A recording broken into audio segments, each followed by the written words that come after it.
नमस्कार दोस्तों, मैं वी आर जाखड़। आज बात करते हैं फिजिक्स के अगले टॉपिक प्रिज्म पर। प्रिज्म टॉपिक इंपॉर्टेंट टॉपिक है। किसे कहते हैं प्रिज्म? दो या दो से अधिक समतल तथा असमांतर पृष्ठों से घिरा पारदर्शी माध्यम क्या कहलाता है? प्रिज्म कहलाता है। तो इसकी परिभाषा लिखेंगे, दो या दो से अधिक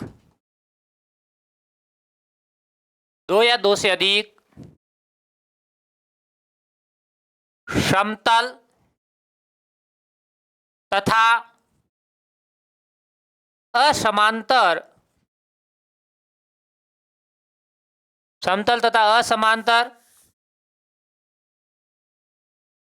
पारदर्शी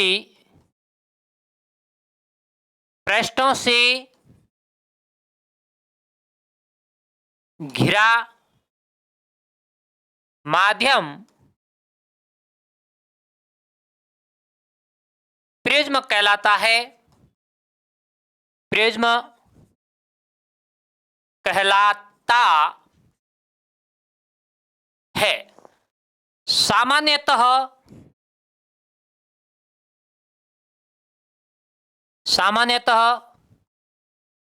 प्रिज्म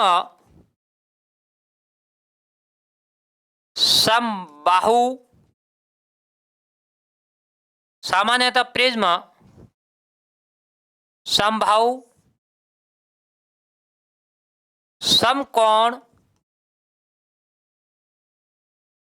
समद्विबाहु प्रयुक्त किए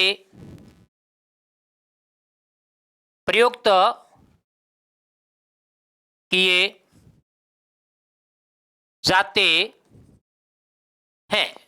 मेरे प्यारे दोस्तों, ये प्रिज्म प्रयुक्त किए जाते हैं। अब अपन कहेंगे प्रिज्म में अपवर्तन कैसे होता है। तो अगली बात, प्रिज्म में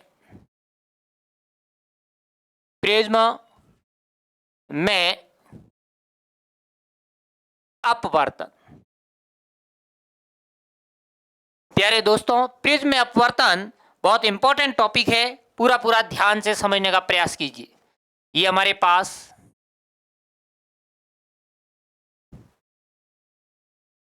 प्रिज्म है, पी क्यू आर, और ये कोण जो दिखाई दे रहा है ए है। ए क्या है? प्रिज्म कोण है। अब मेरे दोस्तों, इस प्रिज्म पर कोई किरण इस प्रकार से क्या हो रही है? आपतित हो रही है। इस किरण को क्या कहेंगे? आपतित किरण। दोस्तों, ये माध्यम म्यू1 है, ये माध्यम म्यू2 है, और ये पुनः माध्यम क्या आ जाए? म्यू1। अब इधर देखिए, जब कोई किरण विरल माध्यम से सघन माध्यम में प्रवेश करती है तो दोस्तों अभिलंब की ओर झुक जाती है। यही अपवर्तन की क्या है? घटना है। किरण जानी तो ऐसे थी, परंतु ये हमारे पास क्या है? अभिलंब है। ये क्या है? अभिलंब है। n1 मान लेते हैं, अभिलंब है। तो किरण जानी तो ऐसे थी, परंतु अपवर्तन के पश्चात अभिलंब की ओर झुक गई। अब मेरे प्यारे दोस्तों, यह सघन माध्यम है। प्रिज्म कांच का बना होता है, सघन माध्यम है। सघन से अपन किस में जा रही है? किरण हमारी विरल माध्यम में जा रही है। तो कहेंगे जब कोई किरण सघन माध्यम से विरल माध्यम में प्रवेश करती है तो वो किरण, ये इसके लिए क्या होगा? अभिलंब। अभिलंब से क्या होती है? दूर हटती है और ये किरण यहाँ से ऐसे क्या हो जाती है, निर्गत हो जाती है। मेरे दोस्तों, यहाँ से देखना, नामकरण करते हैं तो यहाँ पर एल एम एन ये नामकरण कर दिया। अब क्या हुआ, ढंग से समझने का प्रयास कीजिए।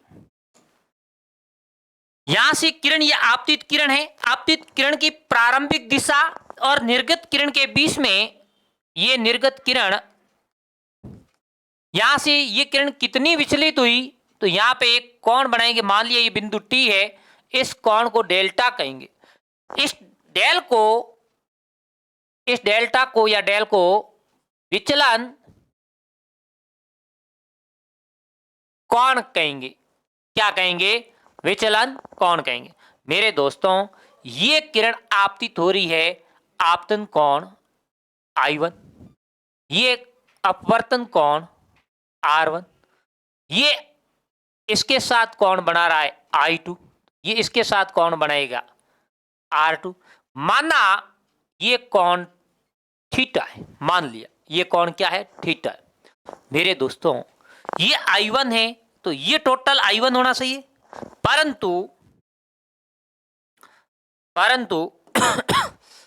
यहां ये R1 इतना हो गया, पीछे ये एंगल बस इस एंगल को क्या लिखेंगे, I1 माइनस R1, और ये टोटल I2 है, ये R2 हो चुका है, तो इस एंगल को क्या लिखेंगे, इतने से एंगल को मेरे प्यारे दोस्तों यहां पे मैं लिख रहा हूं, ये एंगल लिख देता हूं I2 माइनस R2। किसी को कोई प्रॉब्लम नहीं होनी चाहिए। अब बात आती है, सर ए क्या है, प्रिज्म कौन है, डेल्टा क्या विचलन कौन है, या प्रिज्म कोण किसे कहती हैं और विचलन कोण किसे कहते हैं। दोस्तों, प्रिज्म के दो पृष्ठों के मध्य, प्रिज्म के दो पृष्ठों के मध्य बनने वाले कोण को प्रिज्म कोण कहते हैं। कैसा कोण कहते हैं, प्रिज्म कोण कहते हैं। इधर देखिए, यहां पे परिभाषा लिख सकते हैं, प्रिज्म कोण, प्रिज्म के दो पृष्ठों के मध्य बनने वाले कोण को प्रिज्म कोण कहते हैं। कैसा कोण कहते हैं, प्रिज्म कोण कहते हैं। इसे मेरे प्यारे दोस्तों ए संकेत से निरूपित करते हैं। अब बात रहती है, अपने पास क्या लिखा, विचलन कोण। विचलन कोण किसे कहते हैं, विचलन कोण के लिए हम कहेंगे आपतित किरण की प्रारंभिक दिशा तथा निर्गत किरण के बीच बनने वाले कोण को क्या कहेंगे, निर्गत कोण कहेंगे। तो यहां पे लिख सकते हैं निर्गत कोण की परिभाषा। तो मेरे प्यारे दोस्तों, विचलन कोण, विचलन कोण, तो यहां पे लिखेंगे विचलन कोण डेल्टा आपतित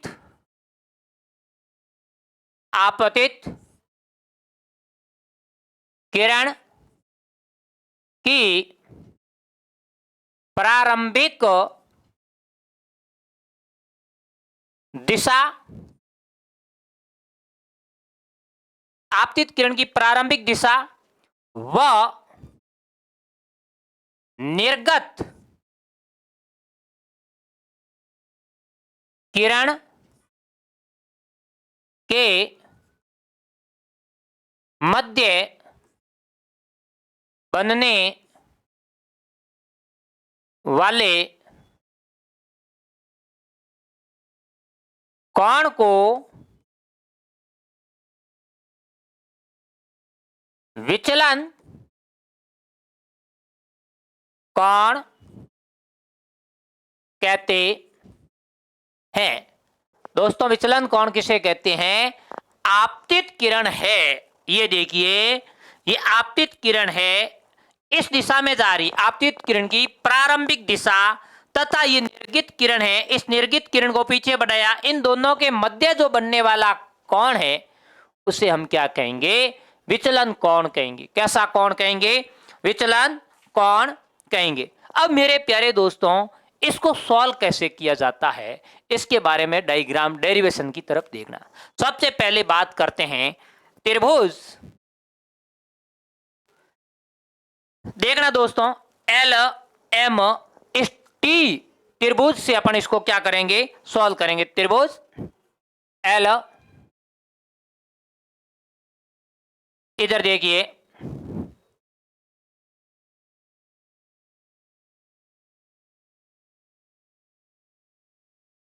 त्रिभुज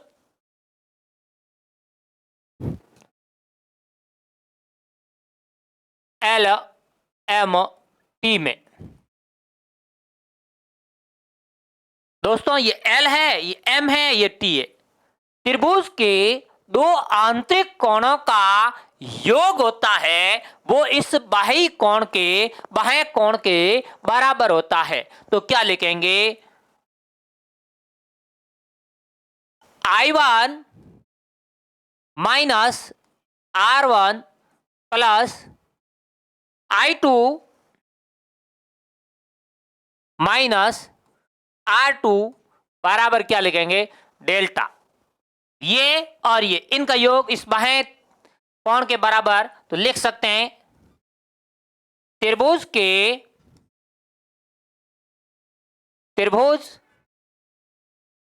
के दो आंतरिक कोणों का योग बाह्य कोण के बराबर होता है। मेरे दोस्तों यहां से I1, यहां से क्या लिख देते हैं? I2, I1 plus I2 minus minus minus common ले लेते हैं, R1 प्लस R2 बराबर क्या आया? डेल्टा। समीकरण संख्या क्या रख देते हैं? 1। मुझे विश्वास है यहां तक आपको समझ में आया है।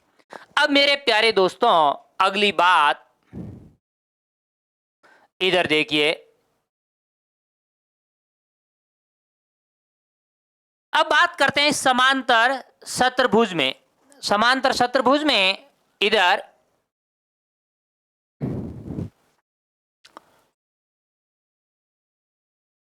समांतर शतुर्भुज में मेरे प्यारे दोस्तों समांतर शतुर्भुज में हम बात करेंगे तो ये अपने पास कौन आ रहा है? पी एल एन एम में लिख सकते हैं, या P L M P L M P L N. यहां पे सपोज N1 है और ये कौन है? N2 है, इसको N लिया, पी एल एन एम में। अब इधर देखिए समांतर शतुर्भुज के चारों कोणों का योग 360 डिग्री होता है। तो मेरे प्यारे दोस्तों यहां पे ये लंब डाल रहे हैं, तो अपन एक कोण कौन सा लेंगे? ए प्लस ये इस पर पृष्ठ पर ये लंब है तो 90 degree plus theta degree plus पुनः 90 डिग्री और 360 डिग्री। मुझे उम्मीद है ये आपको समझ में आया है। दोस्तों 90 और 90 180 है, तो A प्लस 180 डिग्री बराबर 360 डिग्री। इस 180 डिग्री को इधर लेके आए, ए प्लस यहां पे ये थीटा भी रहेगा, ए प्लस थीटा बराबर 360 माइनस 180, ए प्लस थीटा बराबर 360 में से 180 जाएगा तो क्या रहा 180 डिग्री। समीकरण संख्या मेरे प्यारे विद्वान साथियों 2, समीकरण संख्या क्या दे दें 2। मुझे उम्मीद है यहां तक आपको समझ में आया है। अब अगली बात करते हैं।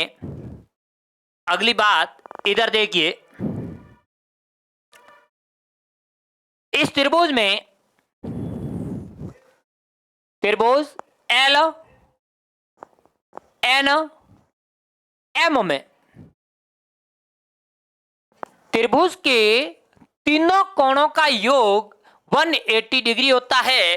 त्रिभुज के अंदर ये R1, R2 और थीटा, तो मैं लिख सकता हूं R1 plus R2 plus theta बराबर 180 डिग्री।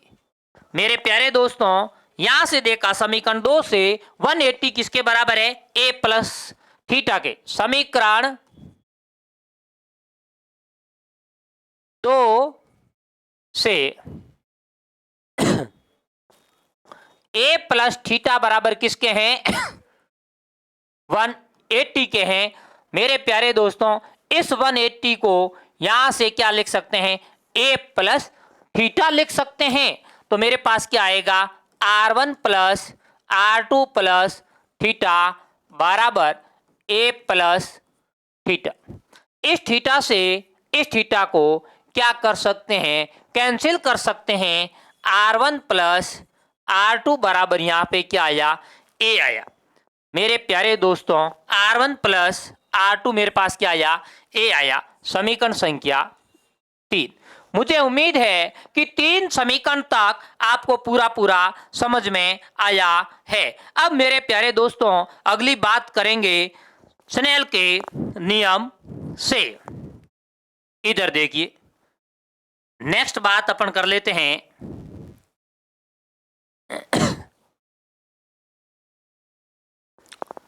स्नेल के नियम से। स्नेल के नियम से, स्नेल का नियम हमें क्या कहता है, mu equal to sine i by sine are.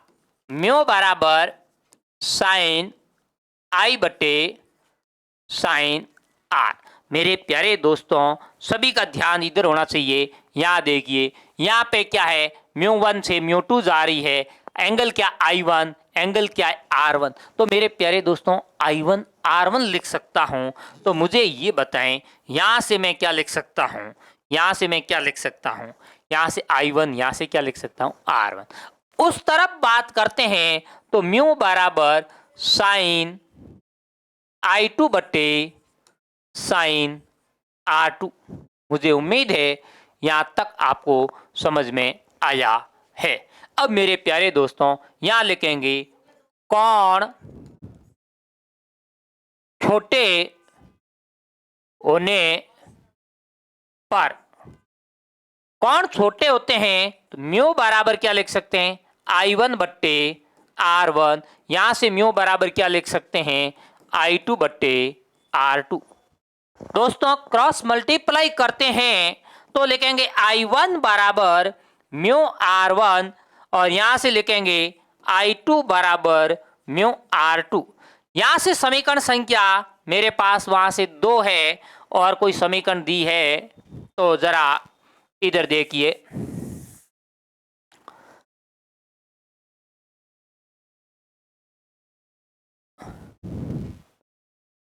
समीकरण 1 दी है, 2 दे दी है और हमने ये समीकरण 3 भी दे दी है।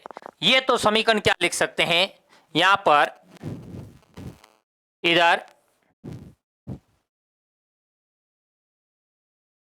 इसको लिख सकते हैं समीकरण 4, इसको लिख सकते हैं समीकरण 5। मेरे प्यारे दोस्तों, अब क्या करते हैं, समीकरण 4 और इस समीकरण 5 को क्या करेंगे, जोड़ेंगे। क्या करेंगे, जोड़ेंगे। तो समीकरण 4 व समीकरण 5 को जोड़ने पर यहां अपने पास क्या आया, I1, इधर क्या आया I2 बराबर यहां क्या आया mu R1 plus mu R2। दोस्तों I1 प्लस I2 बराबर म्यू को क्या ले लेंगे कॉमन, R1 प्लस R2।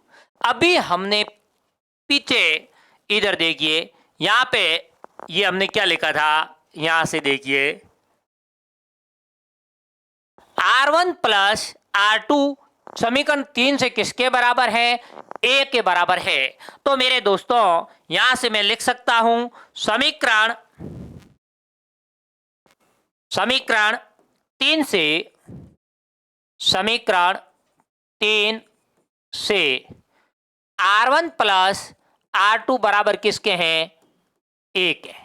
तो दोस्तों इस R1 प्लस इस R2 की जगह मैं क्या रख सकता हूं, ए रख सकता हूं। I1 प्लस I2 बराबर क्या लिख सकता हूं, म्यू ए लिख सकता हूं। समीकरण संख्या 6, समीकरण संख्या क्या लिख सकता हूं, 6। अब मेरे प्यारे दोस्तों यहां से देखना,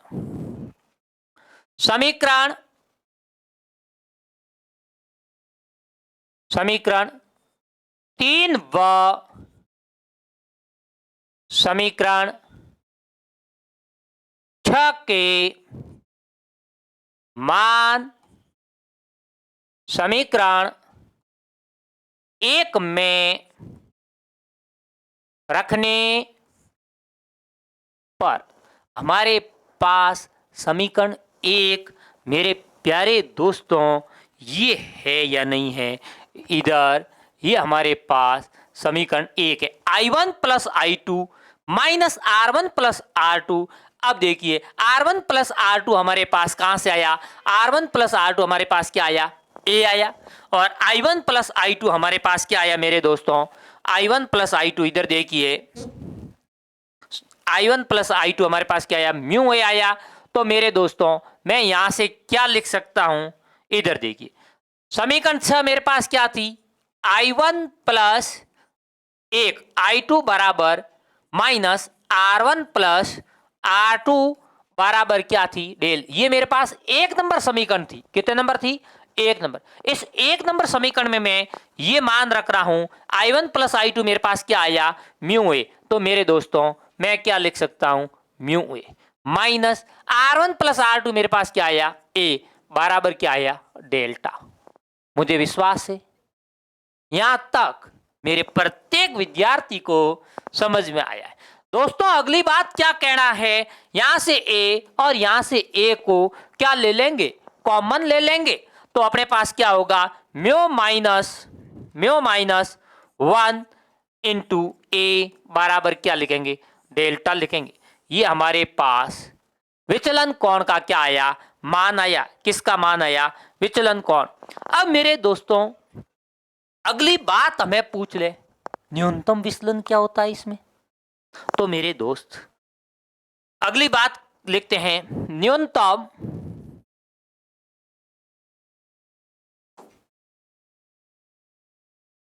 विचलन की स्थिति।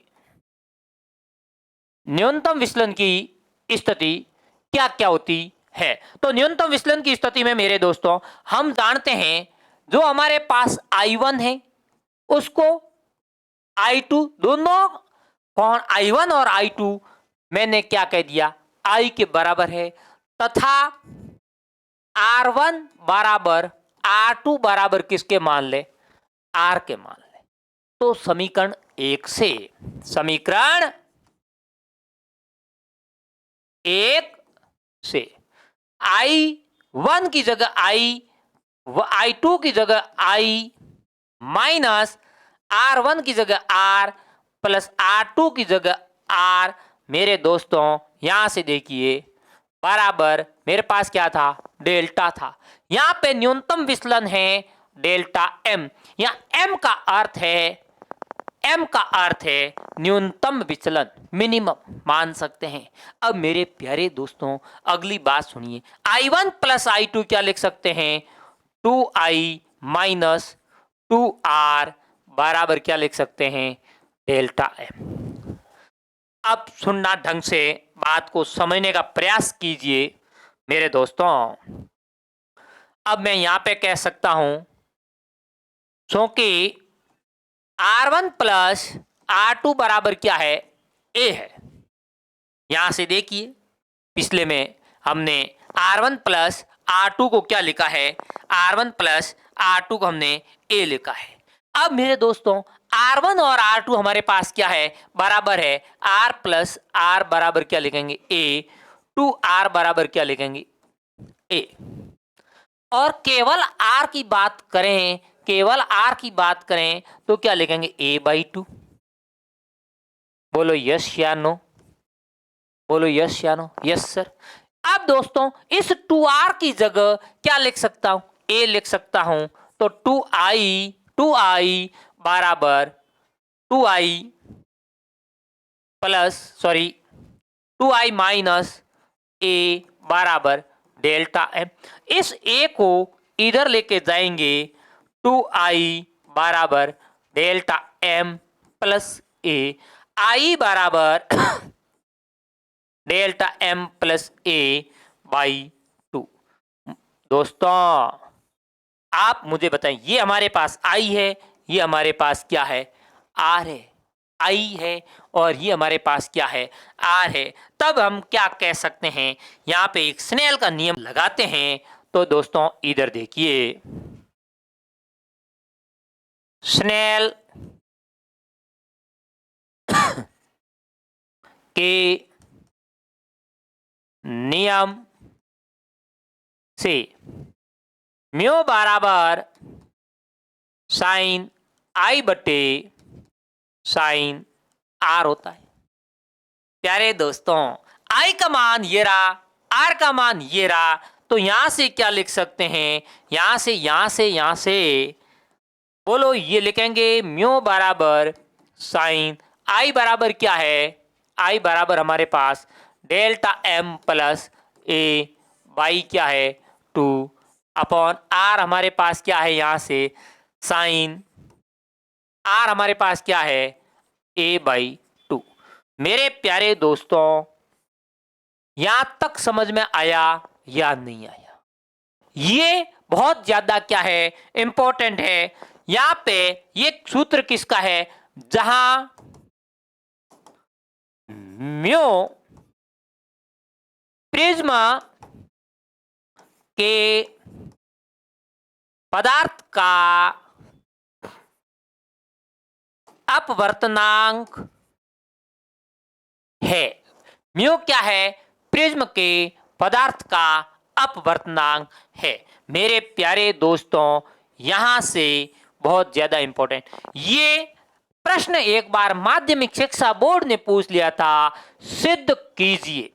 प्रश्न क्या था, सिद्ध कीजिए म्यू बराबर sine del m plus A/2 sine A/2। तब मेरे प्यारे दोस्तों ये आपको सिद्ध करना था। मुझे उम्मीद है कि यहां तक आपको समझ में आया होगा। अब यदि इसके बाद मेरे दोस्तों ये प्रश्न ये आ जाए, यहां से पुनः अपन ये लिख सकते हैं, यदि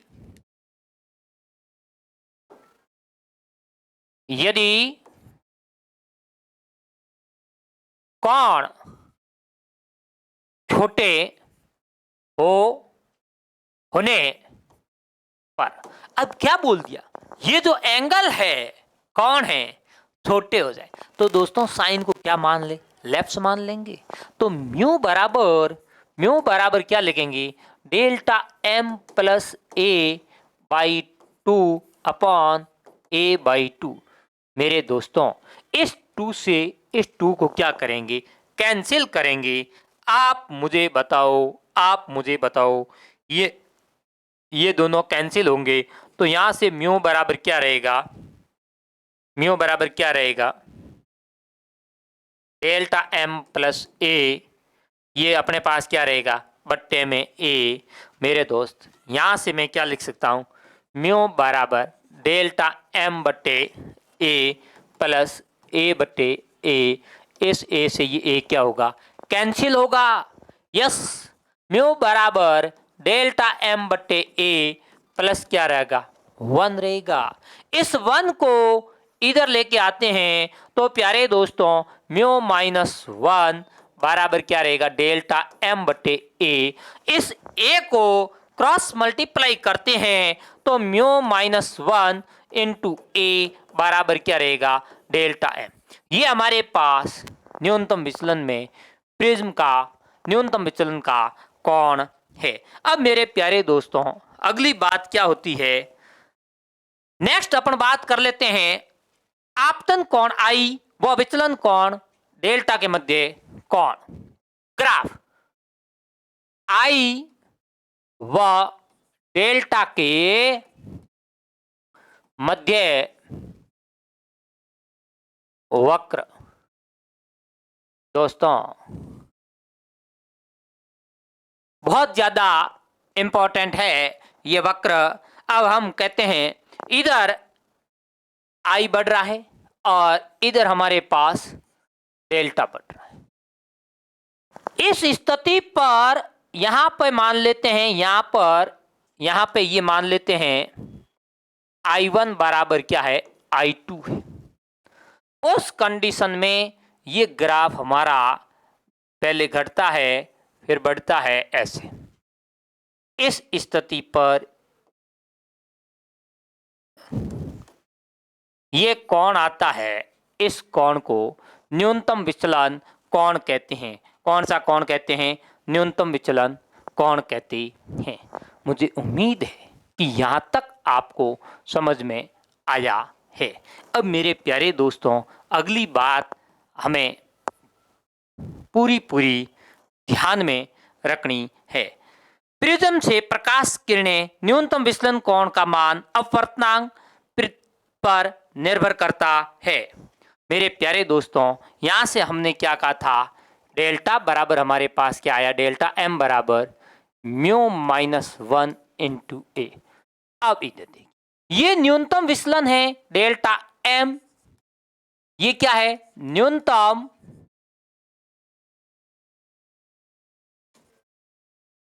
विचलन। किस पे निर्भर करता है, म्यू पर। म्यू क्या है, अपवर्तनांक। इसका मतलब न्यूनतम विचलन कौन है वो किस पे निर्भर करता है, अपवर्तनांक। और किस पे निर्भर करता है, और निर्भर करता है प्रिज्म कोण पर। किस पे निर्भर करा, प्रिज्म कोण पर। मेरे प्यारे दोस्तों मुझे उम्मीद है यहां तक समझ में आया है। अब अगली बात कहते हैं, यदि प्रिज्म पर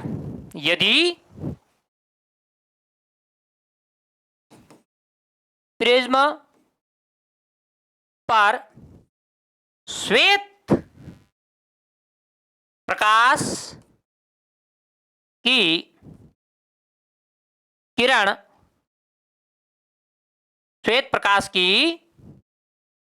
किरण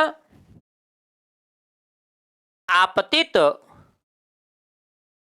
करते हैं तो वह अलग अलग रंगों में विभक्त होती है, अलग अलग रंगों में विभक्त होती है। मुझे उम्मीद है दोस्तों ये आपको प्रिज्म का टॉपिक पूरा समझ में आया है। अब नेक्स्ट टॉपिक की बात करते हैं, वो टॉपिक है हमारा मेरे प्यारे दोस्तों प्रकाश का प्रकीर्णन। किसे कहते हैं, प्रकाश का प्रकीर्णन। जब सूर्य का क्या होता है, श्वेत प्रकाश होता है। सूर्य का क्या होता है, श्वेत प्रकाश। किसी खुरदरे पृष्ठ पर, जैसे वायुमंडल हो सकता है या कोई बादल हो सकता है, उस पर आपतित होता है, आपतित के पश्चात वो परावर्तित होता है, तो वो अलग अलग दिशाओं में क्या हो जाता है, फैल जाता है। इस फैलने की घटना को मेरे दोस्तों क्या कहते हैं, प्रकीर्णन कहते हैं। यही का है, जब सूर्य का श्वेत प्रकाश किसी खुरदरे पृष्ठ जैसे वायुमंडलीय कण या बादल आदि पर आपतित होता है, तो परावर्तन के पश्चात किरणें अलग अलग दिशाओं में फैल जाती है। इस घटना को क्या कहते हैं, प्रकीर्णन कहते हैं। इस घटना को क्या कहते हैं, प्रकीर्णन कहते हैं। मेरे प्यारे दोस्तों, एक वैज्ञानिक था जिसका नाम रेले था। रेले ने क्या कहा था, प्रकीर्णन प्रकाश है, उसकी तीव्रता आई, इंटेंसिटी, जो कि तरंग दैर्ध्य की चतुर्थ घात के व्युत्क्रमानुपाती होता है। रेले के अनुसार प्रकीर्णन प्रकाश की तरंग दैर्ध्य की चतुर्थ घात के क्या होता है, व्युत्क्रमानुपाती। कौन होता है, तीव्रता होती। तीव्रता किसके, तरंग दैर्ध्य की। अब आई बराबर हमने क्या लिखा, आई समानुपाती 1/λ की घात क्या है, 4 है। मेरे प्यारे दोस्त, इसका मतलब लैम्डा इसे क्या कहेंगे, यहां से मेरे दोस्तों, यहां से देखना, लैम्डा क्या है, यहां लिख सकते हैं लैम्डा। लैम्डा क्या है, तरंग दैर्ध्य है। यदि लैम्डा का मान यहां पे कम है, तो मेरे प्यारे दोस्तों इंटेंसिटी, तीव्रता आई क्या होगी, अधिक होगी। इसका मतलब है, इसके अनुसार कम तरंग दैर्ध्य वाली प्रकाश की किरणों का क्या होगा, प्रकीर्णन अधिकतम होगा। कम तरंग दैर्ध्य वाली प्रकाश की किरणों का प्रकीर्णन क्या होगा, अधिकतम होगा। इसलिए मेरे प्यारे दोस्तों, लाल प्रकाश का प्रकीर्णन क्या होता है, न्यूनतम। वो बैंगनी प्रकाश का प्रकीर्णन क्या होता है, अधिकतम होता है। लाल प्रकाश की तरंग दैर्ध्य होती है, वो बैंगनी प्रकाश की तरंग दैर्ध्य से क्या होती है, अधिक होती है। इसलिए लाल रंग का प्रकीर्णन न्यूनतम हो जाता है, बैंगनी रंग की प्रकीर्णन क्या हो जाता है, अधिकतम। बैंगनी रंग की प्रकीर्णन अधिक क्यों हुआ, क्योंकि लाल की तरंग दैर्ध्य क्या होती है, अधिकतम होती। बैंगनी की तरंग दैर्ध्य क्या हुई, न्यूनतम हुई। जिसकी तरंग दैर्ध्य न्यूनतम है, उसका प्रकीर्णन क्या होगा, अधिकतम होगा। मुझे उम्मीद है ये आपको समझ में आया है। अब मेरे प्यारे दोस्तों, प्रकीर्णन पर आधारित घटनाएं होती है, वो घटना कौन कौन सी होती है, उसके बारे में हम चर्चा कर लेते हैं। प्रकीर्णन पर आधारित कुछ घटनाएं। दोस्तों, आकाश का नीला दिखाई देना। आकाश दिखाई देता है, हम खुले आसमान में देखते हैं, वो नीला दिखाई देता है। वो किसके कारण हुआ, प्रकीर्णन के कारण हुआ। कैसे हुआ, प्रकीर्णन के कारण। तो मेरे प्यारे दोस्तों, हम यहाँ पे कह सकते हैं, यहाँ पे बिल्कुल सिंपल भाषा में कह सकते हैं, जब श्वेत प्रकाश की किरणें वायुमंडलीय कण या अपन कह सकते हैं बादलों पर आपतित होती है, तो वो अलग अलग रंगों में विभक्त हो जाती है। बैंगनी रंग का क्या होता है, प्रकीर्णन सर्वाधिक होता है, और लाल रंग का प्रकीर्णन क्या होता है, न्यूनतम होता है। परंतु हमारी आंखें होती है, वो आसमानी या ब्लू कलर को अधिक संवेदनशील होती है, नीले कलर को अधिक संवेदनशील होती है। इस कारण हमें आकाश क्या दिखाई देता है दोस्तों, आकाश हमें नीला दिखाई देता है। अगला कह रहा है सूर्योदय तथा सूर्यास्त के समय लाल दिखाई देना। जब मेरे दोस्तों सूर्य उदय होता है और जब सूर्य अस्त होता है, उस समय सूर्य का लाल दिखाई देता है। इसका कारण ये होता है, जब प्रेक्षक जो सूर्य को देखता है, वो प्रेक्षक से अधिकतम दूरी पर होता है, और अधिकतम दूरी पर होता है उस समय लाल रंग का दोस्तों तरंग दैर्ध्य अधिकतम होती है। बैंगनी रंग की तरंग दैर्ध्य क्या होती है, न्यूनतम होती है। तो प्रकीर्णन होता है, बैंगनी का अधिकतम हो जाता है, अन्य कलरों से लाल रंग का प्रकीर्णन अधिक होता है, और लाल रंग का प्रकीर्णन क्या होता है, कम होता है। इसलिए हमें सूर्य उदय के समय और सूर्य अस्त के समय लाल दिखाई देता है। अगला है लाल संकेत। मेरे प्यारे दोस्तों, कोई भी यदि सिग्नल बनाए जाते हैं वो लाल रंग के बनाए जाते हैं, क्योंकि हम जानते हैं लाल का परिकिरण क्या होता है, न्यूनतम होता है, इसलिए लाल रंग को संकेतों में उपयोग में लिया जाता है। बादलों का सफेद दिखाई देना बादल हमें सफेद दिखाई देते हैं। यहाँ पे रेले ने क्या कहा था? रेले ने कहा था छोटी बूंदों पर प्रकाश आपतित होना चाहिए। यदि बड़ी बूंदों पर, बादलों की बड़ी बूंदों पर अपने पास प्रकाश आपतित होता है तो रेले की कंडीशन यहाँ पे क्या लागू नहीं होती। इस कारण हमें बादल कैसे दिखाई देते हैं? सफेद दिखाई देते हैं। मुझे उम्मीद है मेरे प्यारे दोस्तों, यहाँ तक आपको आज समझ में आया है। अगली बात अगली क्लास में करेंगे, तब तक जुड़े रहें हमारे साथ। आज के लिए इतना ही। धन्यवाद दोस्तों।